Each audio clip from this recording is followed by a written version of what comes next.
Do you know how to set up that mic? I think. Oh, he's got it. Okay.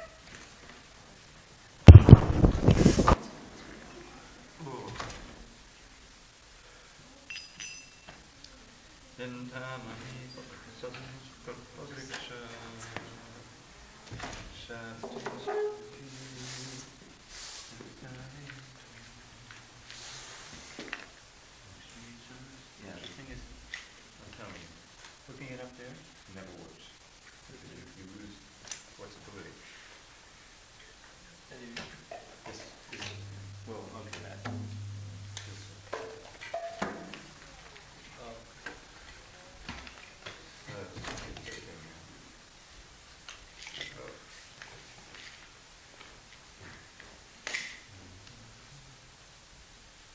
You're going to have to turn it up because this thing is...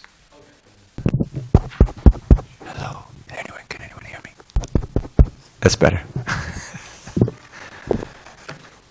I had my head cartels. What happened to them? So put them away.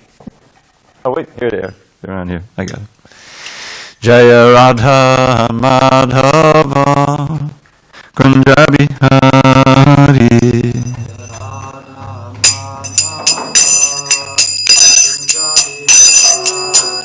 Jaya Radha Madhava Kunja Bihari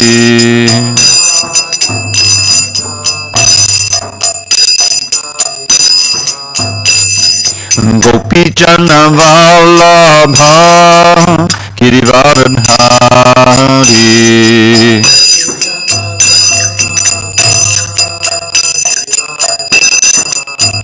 Jaya Gopi Jana Vallabha Girivardhari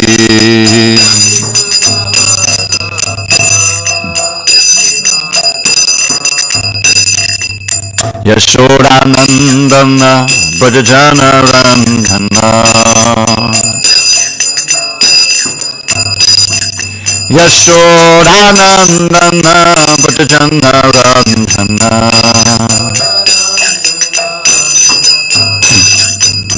Yamuna Tira Vanachari Yamuna Tira Vanachari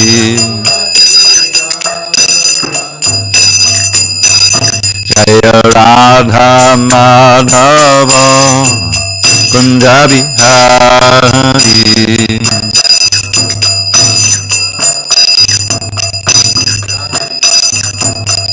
Jaya Radha Madhava Kunja Bihari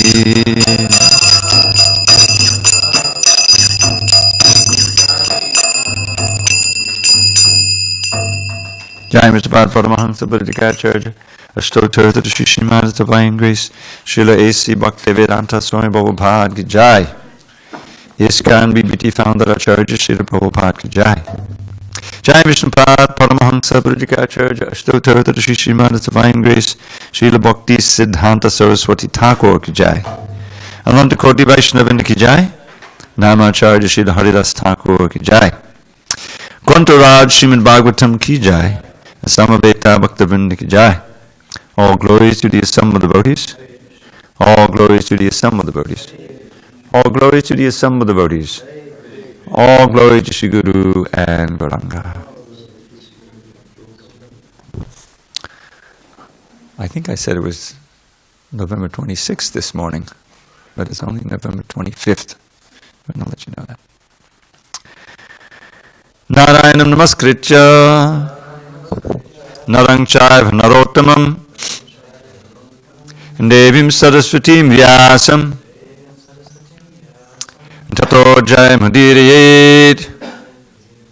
Before reciting the Srimad Bhagavatam, which is our very means of conquest, we should offer our respectful obeisances unto Lord Narayan, the Supreme Personality of Godhead, unto Narayan Rishi, the supermost human being, unto Mother Saraswati, the Goddess of Learning, unto Srila Vyasadeva, the author, and unto Srila Prabhupada, the translator, commentator, and our spiritual master. Nashta prayesha badreshu nityam bhagavata sevaya bhagavatyuttama shloke bhakti bhavati naishtiki. By regular attendance in classes on Srimad Bhagavatam and by rendering devotional service to the pure devotee, all that is inauspicious within the heart is destroyed almost to nil, and loving devotion unto the Supreme Lord, who is glorified in transcendental songs, is established as an irrevocable fact. Om Namo Bhagavate Vasudevaya. Om Namo Bhagavate Vasudevaya. Om Namo Bhagavate Vasudevaya. On this 25th day of November 2017 in SanDiego, we're reading from Srimad Bhagavatam, translation and commentary by His Divine Grace A.C. Bhaktivedanta Swami Prabhupada. We're in Canto 3, the status quo, Chapter 28, Kapila's instructions on the execution of devotional service. Text number 1. Shri Bhagavanu Vacha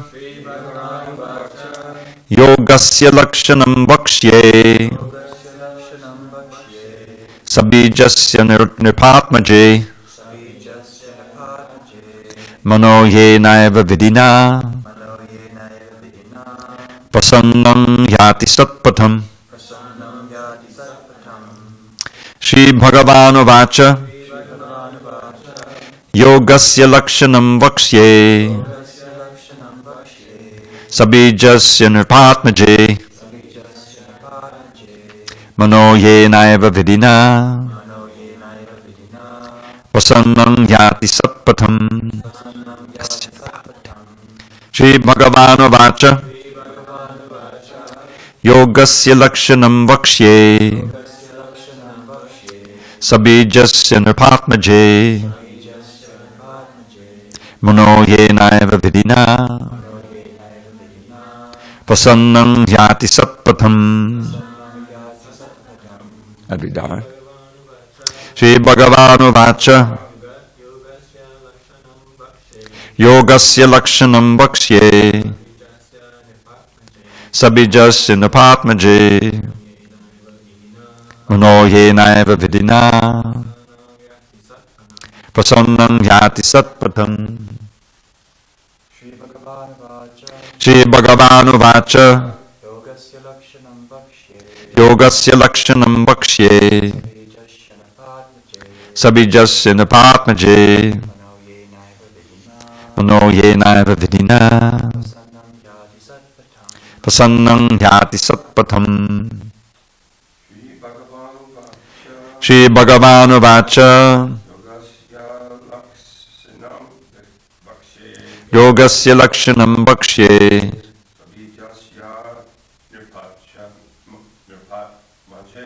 Sabijasya Nirpatmaje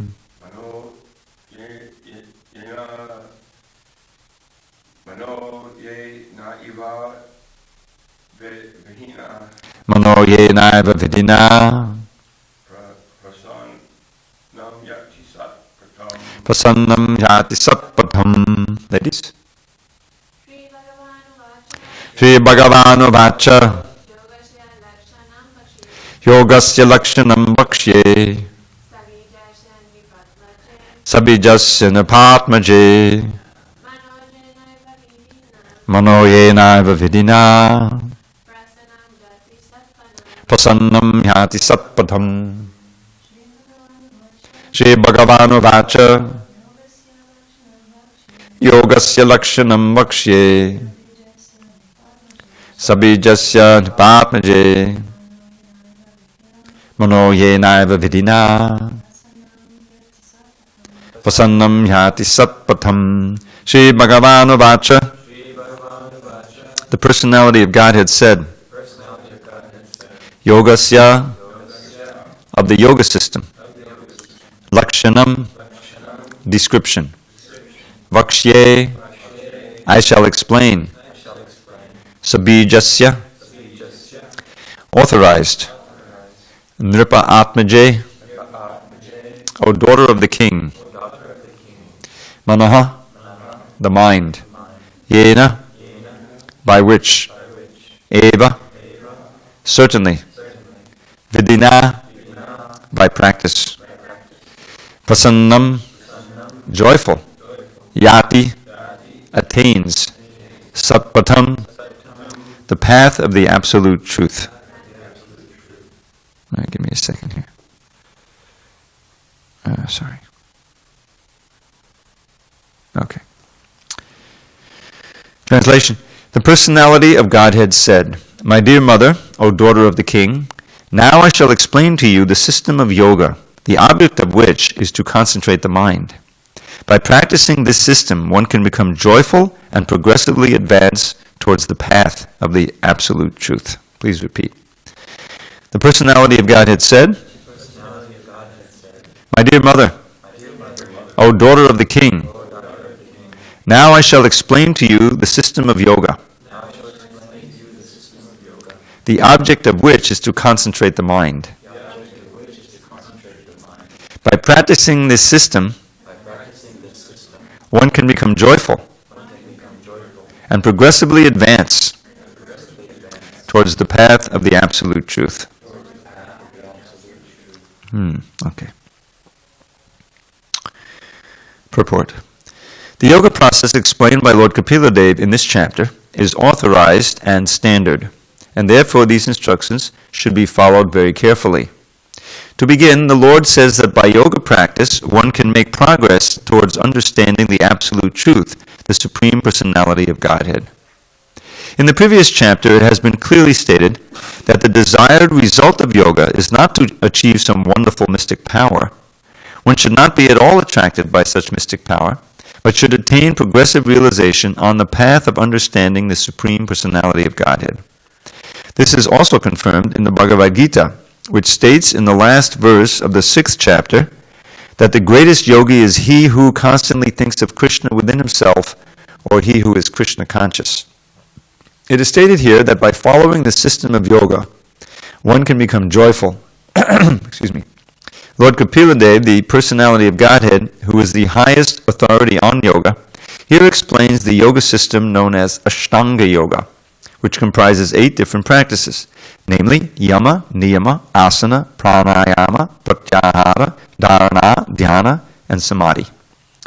By all these stages of practice, one must realize Lord Vishnu, who is the target of all yoga. There are so-called yoga practices in which one concentrates the mind on voidness or on the impersonal. But this is not approved by the authorized yoga system as explained by Kapila Dev. Even Patanjali explains that the target of all yoga is Vishnu. Ashtanga Yoga is therefore part of Vaishnava practice because its ultimate goal is realization of Vishnu. The achievement of success in yoga is not acquisition of mystic power, which is condemned in the previous chapter, but rather freedom from all material designations and situation in one's constitutional position. That is the ultimate achievement in yoga practice. Om Jnana Timarandasya Jnanandana Shalakaya Chakshu Unmilitam Mena Tasmai Shri Gurave Namaha. I was born in the darkness of ignorance. My spiritual master Srila Prabhupada opened my eyes with the torchlight of knowledge. I offer my humble obeisance unto him and all members of Sri Parampara. So the title of the chapter is Kapila's Instructions on the Execution of Devotional Service. But it looks like we're going to hear a lot about Ashtanga Yoga. And as Prabhupada makes clear in his very first purport, Ashtanga Yoga is ultimately part of bhakti because the whole purpose, as explained nicely in the Bhagavad Gita, is to focus the mind on Krishna. And the best yogi of all is one who is thinking of Krishna within the heart with great faith and love and serving him all the time. So Ashtanga Yoga ultimately culminates in Bhakti Yoga. But so what we have in the Bhagavad Gita, and we have some of that here in these instructions of Kapila Dev, is that he's showing how all the aspects of yoga that we have, the Karma Yoga, Jnana Yoga, Ashtanga Yoga, and ultimately Bhakti Yoga, these 4 different aspects of yoga. So the Jnana and the Karma and the Ashtanga yogis only reach perfection when they become pure devotees. But they have an inclination toward these different ways of advancement. The Jnana yogis with the deep speculation and using most of the intelligence, karma yogis with action, right? And the Ashtanga yogis with this kind of mechanical means of meditation. Their perfection is when they finally achieve pure devotion to Krishna. We're going to be reading in I think in the beginning of the next chapter, or at the end of the, no, it's in this chapter, that he has this beautiful meditation, description of meditation on the Vishnu form in the heart. Beginning with SanDiego bhagawatsaptaha on the lotus feet, and he's meditating on the toes and how he folds, it's emanating from the toenails, is like a thunderbolt that destroys the great mountain of sin in the meditating devotee. I always remember that verse, memorized it many years ago. And then gradually going up the form, we're talking the knees, the whole verse on the knees, I believe, and then the thighs, and then the waist, and the belly, the navel, the chest, face, smile, and laughter. Meditating on the laughter, which he says is very easy to meditate upon. Now, as devotees of Krishna, we're not taught to do that. It's not that we have to, we're taught to, if we see the deities, to start meditating on the lotus feet, that's for sure. But it's not like, it takes months in order for you to get to the knees and then, gradually. No, you start seeing the deity respectfully from the lotus feet, and then gradually move up and you come to the beautiful lotus face every time you see the deity. It's not, So the point is that the process of Ashtanga Yoga is reflected in bhakti because we're meant to become absorbed in thinking of Krishna. But that absorption mostly comes through the sound vibration in this age. This meditation that he's going to be describing here, where he talks about pranayama and the whole thing that Krishna mentions in chapter 6, it becomes crystal clear that it's not practical for us to really get into that. Certain elements can be there, just like in Prabhupada's, the japa tape. The famous japa tape. I don't know if they play it as much anymore. We don't play it here. Just a point of clarification, before all of us old timers leave the scene. Prabhupada never said, play my japa tape when you're chanting japa. In fact, he came into the temple room one time and japa was going on, and his tape was playing, and he said to one of the devotees there, how can you hear your own chanting? So it's not a hard and fast regulation. It has become popular to do that.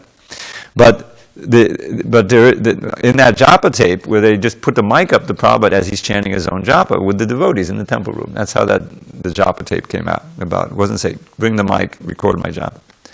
So, in the middle of the tape, famously said properly. You ever hear that? I don't know if you've heard the tape. Yeah, he said, it's going on, says, sit properly. And then goes on with the chanting.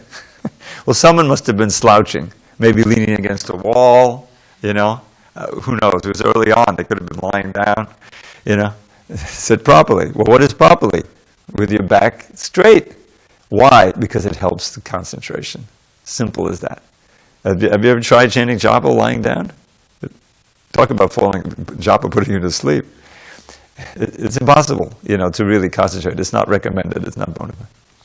So that's part of the program. Sitting with your back straight. Krishna says directly that right in the Gita. Back and neck straight. It is physiologically, true that it helps you concentrate. Why not? The whole point of chanting in the morning is to have the best shot at being able to really get absorbed in the holy name. But it's not that you shouldn't chant any time else. Always chant.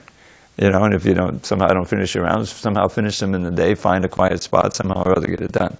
But the Ashtanga Yoga process is a mechanical process.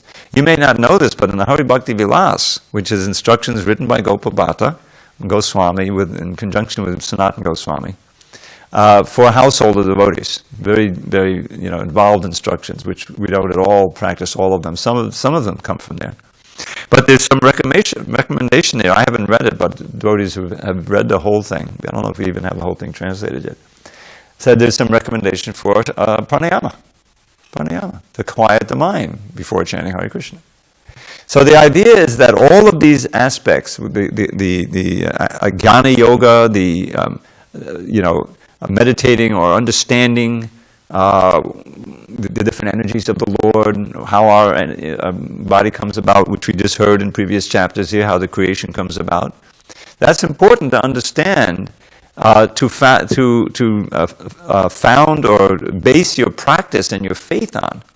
When you understand how this world has come about, how Krishna is the origin of the whole thing, you see differently. You see yourself differently, and you recognize the importance of practice. You become more determined when knowledge is there. So jnana is not alien to bhakti. Ultimately, bhakti yoga is independent of anything else. If you follow the principles of bhakti as they've been laid down, the jnana will come. That's there. Just like Prabhupada gave us this practice of hearing Bhagavatam class. That's one of the 5 most emphasized practices given by Rupa Goswami in his Bhakti Rasamrita Sindhu. I forget the Bengali. We have it, the verse in the Chaitanya Charitamrita. But the first one is association with devotees, chanting the holy name in association or alone, and hearing the Bhagavatam every day. Living in a holy place, and worshipping the deity with faith and veneration. Now when you think about it, Prabhupada, he organized the morning program around those 5. Isn't it? You do it with devotees, you meet in the temple, you worship the deities, you're in a holy place, and you certainly hear the Bhagavatam. So hearing the Bhagavatam every day is certainly not outside of bhakti, it's an essential part of bhakti. But what's going on? You're increasing your knowledge. You're receiving knowledge from the greatest source. So jnana is jnana there.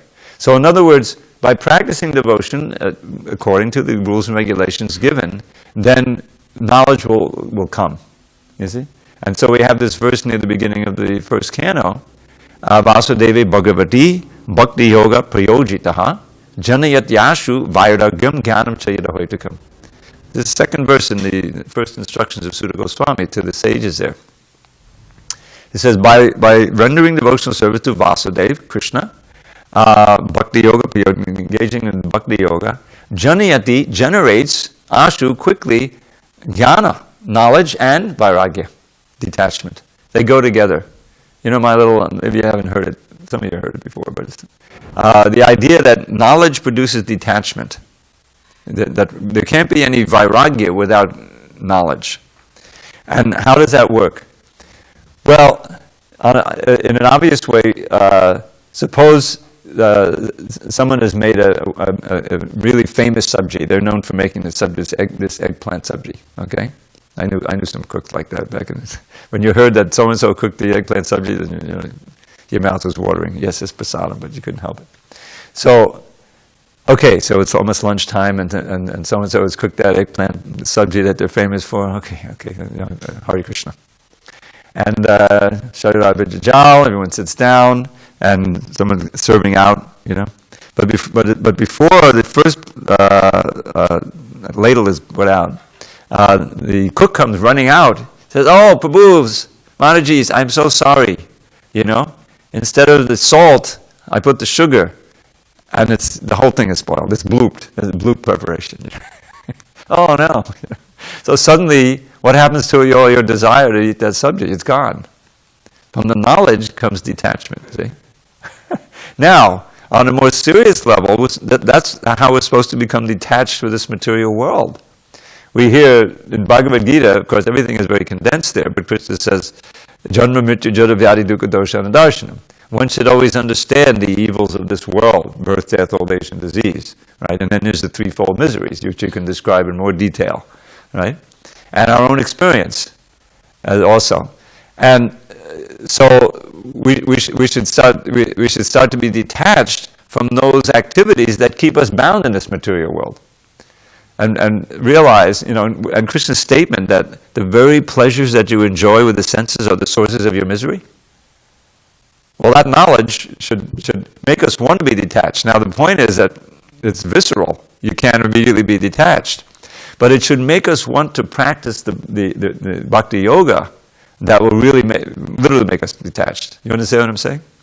By the knowledge of, how wonderful bhakti yoga is and how the spiritual world is, right? We can't see it, but we get the information from reliable sources. That's why the association with the pure devotee is so important. We're hearing Prabhupada's words, and each purport is saturated with faith and realization. He's not speaking just, he's quoting plenty of verses, but he himself has experienced these things. That's what comes out. And in his personal presence, that was what inspired thousands of young men and women who, children of Kali Yuga, to surrender, to perform austerities, chant Hare Krishna, and become devotees. And then, and to believe and say, okay, that world, is the kingdom of God is beyond these threefold miseries. But I can't see it. But I can experience a little of it by the process of devotion that we're practicing. I feel it. The kirtans and the chanting and the whole thing. It's obviously. So by that faith, you engage in the practice, and the practice gives you realization of detachment. You really become detached. Just like, it's against the law. They have what they call ag-gag laws. Does anyone know what that means? You ever hear of it? Ag-gag. You know what this is, right, Brian? We've had over the years, of course, as devotees, we don't eat meat, and we're aware of the horrors of the slaughterhouse, and it's horrible. You can't think about it anymore. As it's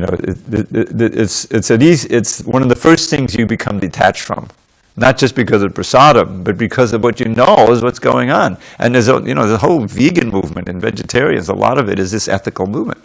Oh God, So how did it develop? Well, the people who the meat packers and everybody, they want to keep that away because they know if people actually saw, they would be repulsed by the whole thing. They want the smiling cow and the whole thing. You ever see that ad? I forget one of these things. The happy cow on some Wendy's or something. I forget what it's like. The whole thing is just food. It's not some agonizing result of some agonizing experience from a cow. So what happened is that people in the militant vegan movement, they would get jobs in the slaughterhouse, so they would visit them, before they had this ag-gag, and they would have cameras, sometimes hidden cameras, and they'd show, and that would go on the internet, and it would shock people, and more people become vegetarians. So the agricultural businesses are so powerful that they were able to get laws passed where it's against the law. It's a major 5 years in jail to publicize this without the permission of the people who own it, like that. Because they realize the knowledge will produce detachment. Jnana will produce Vairagya, which they don't want because that means people won't buy their food. So that's an illustration of how Jnana and Vairagya go together. But all of them, these are supports for bhakti. They're not essential. Bhakti is self. I don't know what I say. It's independent. But some of the aspects of yoga, as we're going to read here, can help the bhakti, just like the sitting nicely. I remember I once was speaking with Radhanath Swami, and as everyone knows by now, he's actually a serious yogi, and came from that into bhakti. He was really practicing. So I told him, I had visited him in Mumbai, this was some years ago, visited the temple, and I said, Maharaj, it was so hard for me to breathe here in Bombay. How do you do any pranayama? I'm afraid to do any pranayama here because it's, you're deep breathing, you just get more pollution. I said, no, this is where you should really do pranayama. I do pranayama every day. There's purifying breaths and all these different things, So in that situation, it helps. It's not essential, but it'll help you to calm the mind and purify the lungs so you can breathe nicely and practice devotional service. So the same thing is going to happen here. This is the first verse we're reading, and he's going to. It's wonderful, Prabhu. Instructions on devotional service, but it's all about yoga here. It's the yoga system, you see. But even in the first verse, he said prasanna. Prasanna means you become joyful. The yogis who are after the siddhis, they're not worrying about becoming joyful. They really want the power, They want the. I mean, it's like if you try to just put yourself into a material state of mind, these things are really enticing. not only to be able to travel through astral travel, which is kind of, a popular thing, but be able to get anything from anywhere, right? To control other people's minds. I mean, these powers can be used obviously for demonic forces. And as I was mentioning yesterday, all these great demons that we read about, they're all big yogis. They're all big yogis. Ravana was a powerful yogi. And all these shape-changing, demons. When we read about the horse demon, Keshi, or the bull demon, Arishta, it's not like they're bulls who are demoniac.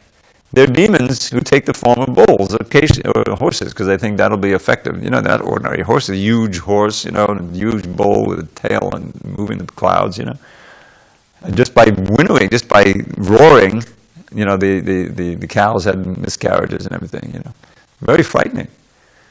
So this is a mystic city. But obviously it's like a tool, like a gun. A gun can be used in the hands of a officer of the peace to help thing. It's like a Kshatriya thing. But it can be used by a criminal. So now in our own situation, what are we going to glean from this chapter? Well, as Prabhupada, as he does in the 6th chapter of the Gita, he does here in this 1st chapter and throughout the teachings of Piladev, he always brings it back to our practice of bhakti. You see, just like our main practice is chanting the holy name, mostly in kirtan, but also in japa. You see, our most yogic activity is japa, obviously, because it's usually solitary. Although you may do it in a group, it's still you're doing your own chanting there. But the main thing is the Sankirtan, is the congregational chanting, and you can go through and you can see. I remember reading one time. It was 4th canto, Maharaj Prithu, when he retires. All these great kings, they retire to the forest and perform severe austerities. Why so severe? Because they've been pretty much sense enjoyers. Because Prithu was a special, devotee and everything. But they do as example. Because the king has all facilities, so he's got to really perform severe austerities to burn all that out, And they go out there in the forest alone, and they're eating the fruits that fall or the bark from the trees or whatever. So it's describing Prithu's austerities, and I think it's mentioning about pranayama. He's doing some pranayama, some breathing. So Prabhupada says, the kirtan also, when you get going in the kirtan, that's regulating your breathing also. And we're doing our pranayama. So everything is there, and you don't lose anything. But it's the most practical and the most joyfully performed. This is the idea. To read about some of these, I think it's the 7th canto or the 11th canto. Both cantos is a description of the varnas, the austerities of the vanaprastha, brahmachari. You should wear bark. Something like that. I forget all the details, but it's like, this is not the brahmachari ashram as Prabhupada set it up. And the vanaprastha, to go wandering in the forest, vana means forest. It's there, but it's not necessary that we do it. We need to follow those processes that have been given to us by our acharyas, especially for this age and especially for us. And this, I've been reading Shamasunda's memoirs, this Hunting the Rhino with the Swami, something like that. Chasing the Rhino. It's incredible. His so many experiences in the early days in San Francisco, when Prabhupada, from just this obscure figure wandering on the streets of New York trying to sell a few books at the bookstores, back a year or two earlier, a year earlier, but in 1967, Krishna put him right in the middle of the 1 year. By 68, it was over. I went to San Francisco. I drove across the country, and I went to San Francisco in 1968. By that time, everything was winding down. It had changed because there was no structure, there was no leadership, and the drug thing became more vicious. It became methamphetamine and everything was going on rather than marijuana, and LSD. But Prabhupada was right there in the summer of love, right in the middle of the whole thing, And they have this picture of him sitting there with Jagannath. Have you ever seen that picture? They took Jagannath, the deity, out of the temple and put him right down on the hippie hill. And Jagannath is sitting there, Prabhupada is sitting next to him, chanting. And all the hippies are dancing around. You know. So how did, so the Lord Chaitanya, he cut through the whole thing with his Sankirtan. In other words, there's none of this severe austerities. First the chanting, and then what austerities are necessary will come naturally. Wherever you are, whatever you've done up to this moment, that's okay. You can be a mass murderer. If you're willing to chant, come and chant, and it'll help you. So, but when you go, you realize it's coming to the same thing, absorbing the mind in Krishna through the sound vibration, through its most accessible form. And by actually surrendering to that process and then refining it by taking the rules and regulations, the four regs and all these different things, then the experience becomes deeper and deeper. But just by entering into the kirtan, you immediately experience something. You're immediately experiencing the specialness of this mantra, of the sound. It does something to your conscience, it attracts you, it relieves your anxiety, it changes you. And for those who really a little bit serious, and they want to come back and do it again. And this is how this yoga process is spread all over the world. And it's still spreading. There are many, as all of you know, there are many people chanting Hare Krishna who are not part of ISKCON society. But still, they like chanting Hare Krishna. That's there, So, what's great about Kapila Deva is there's so much here in Prabhupada's wonderful purports. This is why this was made into a book. The teachings of Lord Kapila Deva, the son of Devahuti. Because Prabhupada gave these wonderful lectures in 1974, I think it's 74 in Bombay, on practically all of these chapters. There's 5 or 6 chapters here. And I remember we had a devotee here who really liked these chapters. And I remember when I first read it, I proofread all these chapters. And this was the book I took with me on my first trip to India. It was so inspiring, so, I don't know what to say, clarifying. And Prabhupada talks here, I don't think anywhere else he talks with one purpose, he talks about super consciousness. Where do you hear Prabhupada talk about getting super consciousness? That's what he's mentioning here. So that's what we're going to, this is the first introduction verse to this chapter. And one can become joyful and progressively advance toward the path to the absolute truth. So satpatam, you never lose sight of what the goal is. It's the sat. Sat is short for the absolute truth here, the eternal reality. And it's, we've already heard, what is this? The 4th chapter already in his teachings.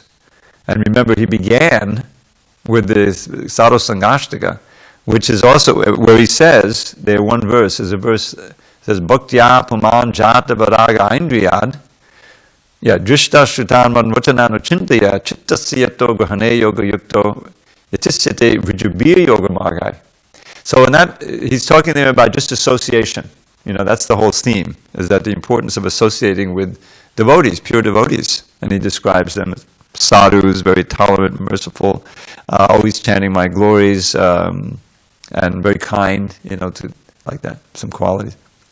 And then he has this verse, it's kind of the key verse, that satam prasangan mama virya samvido, one who associates with such devotees will hear pure glorification of me. And that is like a life-giving elixir for the heart and the ear. And by following this path, one will get liberation quickly, and develop shraddha, faith, rati, attraction, and bhakti, pure devotion, one after another. And then the next verse, which I just recited, it says, by this bhakti path, bhakti apaman, jata vairagya indriyad, you develop naturally the Vairagya. The Vairagya has to develop, because that's the bonds that are attaching us here. So you become detached from everything that you've experienced before, that you could see in front of you, and that you've heard about, namely the heavenly planets. None of it is interesting anymore. And in this way, one can easily control the mind. Just like we had, all over the ISKCON world now. We went through the month of Kartik, and who was telling me who was there and came back? They were in Vrindavan, and it was practically impossible to see the deity. It was so crowded in the temple. Just to get a view of the deity, I had to climb over people's shoulders. Well, I went there, 40 years ago. It was not that, and since then also, and it's obviously become more and more popular and more crowded. So what's going on there? Mostly people, there's just a lot of chanting going on. There's so many seminars, the VIHE is happening, like that. It's all Satam Prasangan. It's all getting together with the sadhus, the teachers, the more experienced, hearing, chanting, sharing, kirtan. That's it. So in this verse he says, in this way one can easily control the mind and thus practice the easiest form of yoga. Rijubir Yoga Margai. Rijubir. It says basically just come together, hear, and when you get a little inspired, repeat, chant. That's what kirtan is, hearing and chanting. What could be easier? And it's joyfully performed, who can deny it? And the benefits are off the charts, The benefits are like, there's one verse where, I was just reviewing this, I keep forgetting these now, my brain is starting to get old. But he says, karman yabaditamanam dukkha hatyai sukhaya cha pashe tad viparyasyam mituni chadamachara, something like that. This is in the teachings of the 9 Yogendras. It says, in the material consciousness, people undertake all kinds of activities in order to minimize their distress and maximize their happiness. Who can argue that? But one should understand and see that in the end they get just the opposite. The misery is maximized and the happiness comes down to zilch. In one verse, 3/4 of a verse, is describing the material scene. And he goes on and he says, and you think the heavenly planets are any better? It's the same. Then he describes how it's so difficult to get, in order to support the material life, you have to get money, and money is difficult to attain, it's a source of misery. It's always a source of misery. And even when you get those things, buy the household paraphernalia, whatever it is, how can you be happy? It's because it's also temporary. Everything is temporary. So the eternal soul is never satisfied like that. And the heavenly planets is no better. There's all kinds of rivals there. You have to leave and everything like that. Therefore, tasmad guru papadeta jigyasushay uttaman shabde parejnishna brahman upashamashayam. This famous verse Prabhu would always quote. Therefore, if you want the uttama shreya, and this is really the key, theme, it keeps coming back. From the Vedanta Sutra, the first verse, one should now therefore inquire into Brahman. Why? Because you're a human being, and you can see that material endeavors are ultimately fruitless. Therefore, inquire into the eternal reality, the Sat Patam. Where is their actual source of happiness for eternity? Is there such a thing? So the same thing is here, that having come to the conclusion that there's no happiness here, and that's often why people come, because they're so miserable. They've been duking it out in this Kali Yuga and they get battered around the head, And somehow or other, let me go to the Hare Krishnas, I know that at least they won't, there's some peace there, there's a joy. And go there and that can make some sense, let me take a book. So, therefore you have to surrender to, you have to approach a guru, teacher, preceptor, spiritual master, who is what? And then he gives a little description, beautiful definition. Shabde padecha nishnatam brahmani. 2 forms of the absolute truth has to be fixed in. One is the shabda, the shastra. Hearing it, knowing it, and following it. And pare stands for the Supreme Lord here, the Supreme Personality of God. Fixed in both of those, realized, and the evidence is upashamashiyam, completely detached from material, the sense gratification. That's it.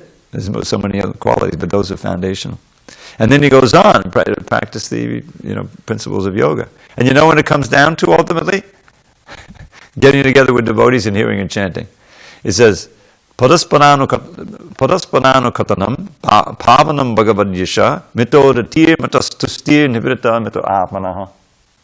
Here's what the sadhakas eventually do. He gives some preliminary principles, but here's what they love to do. They get together, padaspanano katanam, and they hear and chant together. What? Pavanam bhagavadyasha, the purifying glories of the Supreme Personality of Godhead. And what's the result? Mitoratir. They develop wonderful, loving relations amongst each other. And mitostushta, mutual satisfaction. Tushti and pushti, nourishment.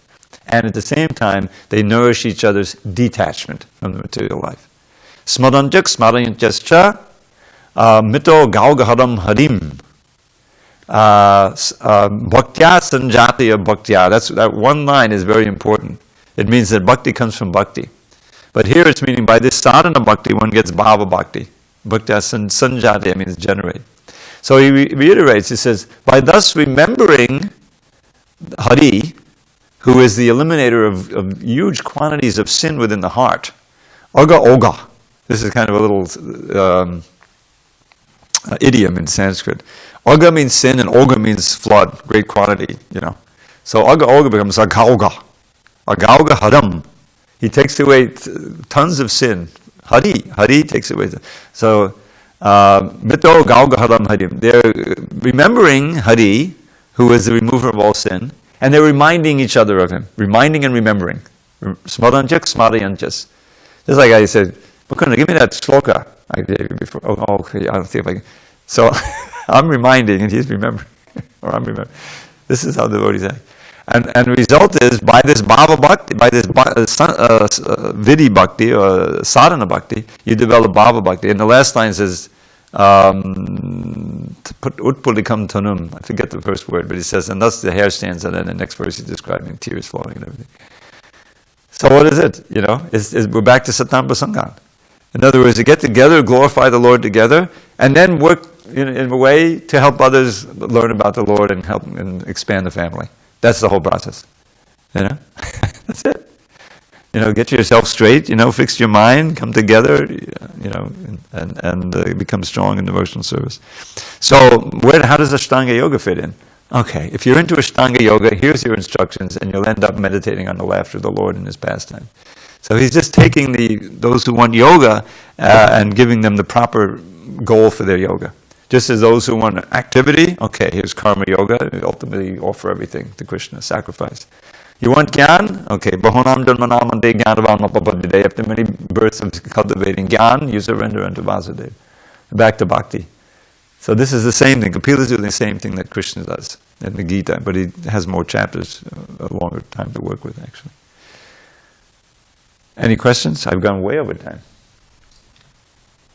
Adri? Hare Krishna. So, you mentioned that, you mentioned two things. You mentioned that through devotional service, we can gain knowledge. And you also mentioned through devotional service, or through knowledge, we can have attachment. Right? And you gave Detachment. Detachment, right? Yeah. And you gave examples of eggplant. The eggplant subject. I usually use sweet rice, but this time I changed.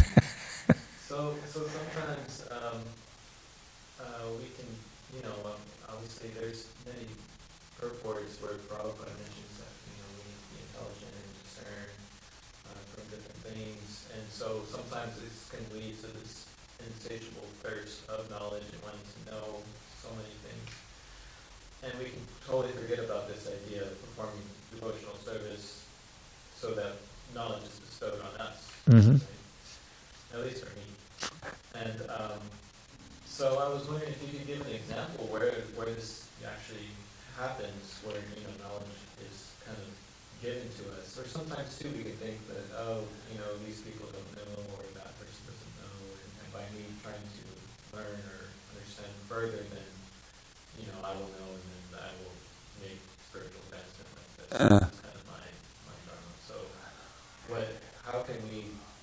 what is an example of performing devotional service where knowledge is bestowed on us, and how can we kind of...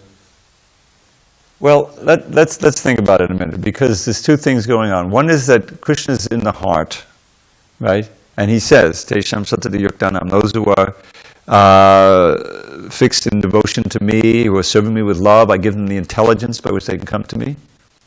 So, and that's verse I quoted, Vasudeva Bhagavati Bhakti Janayat Yashu Vairagyam, that the devotion to Vasudeva generates knowledge and detachment. But the question is, how does that work? Clearly, there's some inspiration that comes even before you open a book. If you just chant Hare Krishna, there's a different, seriously, then you'll see yourself differently. You're going to see the world differently. You're not going to maybe know exactly all the details, but it will open your eyes. There's a certain kind of knowledge that is coming. But to really understand what's going on, because we're basically conditioned, and that inspiration can easily be diverted unless it's guided properly. So the best thing to do at that point is to investigate the Krishnas, and then you're going to come in touch with all these books. But you should never forget, the teachings of the Acharya, like Rupa Goswami, or is it Sanatan? I think it's Rupa. Shruti Smriti Puranadi Pancharatra Badhingvina Aikantiki Hare Bhakta Urpataya Vikalpate. And they're writing this, from experience. They're in the milieu, 500 years ago. And that is that any bhakti, Hari Bhakti, devotion to God in general, you can expand it to that. That doesn't refer, it's not based on the Shrutis and the Smritis and the Puranas and the Pancharatra. Shrutis meaning, the Vedanta Sutra, and the Smriti, like the Bhagavad Gita, Puranas, Bhagavatam, and now the Pancharatra, where we learn all the details of deity worship. It is just a disturbance in society. In other words, and they were witnessing that. This is what this whole thing of as I'm sure you've heard of Prakrita Sahajiya. Prakrita Sahajiya, Sahajiya means easy. Go easy, These are so-called followers of Chaitanya Mahaprabhu who just were into the chanting and the meditation of Radha Krishna like that, Not even caring about any books. We don't need books, We're already there, But they got off. It became corrupted, because it's very easy to mistake when you're in the modes of nature, But you seem to be mistake the Radha and Krishna and all the gopis and everything for something material, and so they became prominent, and it's still going on. It's because you realize that when you get serious in devotional service, if you really want to advance on the path, then you have to accept certain austerities that may grate against your immediate desires. But for the future benefit, you do it, and you quickly experience, if you do it seriously. Yeah, now my mind is much more quiet, and I'm not as much disturbed, and I feel the advancement. That's where the yama and the yama comes in. It's real. There's all these relationships with the Ashtanga Yoga. The yama are the don'ts, and the yamas and the niyamas are the do's. So basically, don't eat meat, don't take intoxication, etc., and do chant Hare Krishna. You can tell that to anybody. Anyone who's curious, well, what do I do? Well, first is what you don't do. You have to give these things up. And, most people can give up a couple of them, right away, and maybe 3. But that's a prerequisite to advancing. You can still chant in any circumstance, no matter what you're doing. Keep chanting. Just like there's a whole prison program preaching. And these guys have done some pretty abominable things. But they come to the chanting. There were some really serious devotees in there. They become very learned. They have all this time. A lot of them reading the CC. I met one of them back in 1980. So, but if you want to move past a certain stage, then you have to accept the certain austerities. So the desire for knowledge for those who are intelligent, is naturally there. And if you're chanting and you're disposed to it and you're becoming purified, then the books, the Bhagavatam and the CC, you just inhale them. It's just like nectar, because this is really engaging your intelligence, which is a key element, and filling it with ideas, the proper ideas about what this Hare Krishna is all about and everything. So that's how the knowledge really increases. It comes, it's there in the heart, and the Hare Krishna starts to bring it out. But what does Lord Chaitanya say in his first verse? Vidyavadu jivanam, right? It's the life and soul of transcendental knowledge. Well, what does that mean? It means that the knowledge comes from the chanting, but at the same time, it makes you eager to hear those who are knowledgeable from the sources from the Shastra. Because without the reference to the Shastra, you're definitely going to go off into the outer space. And the same thing with karma. People know how to do things.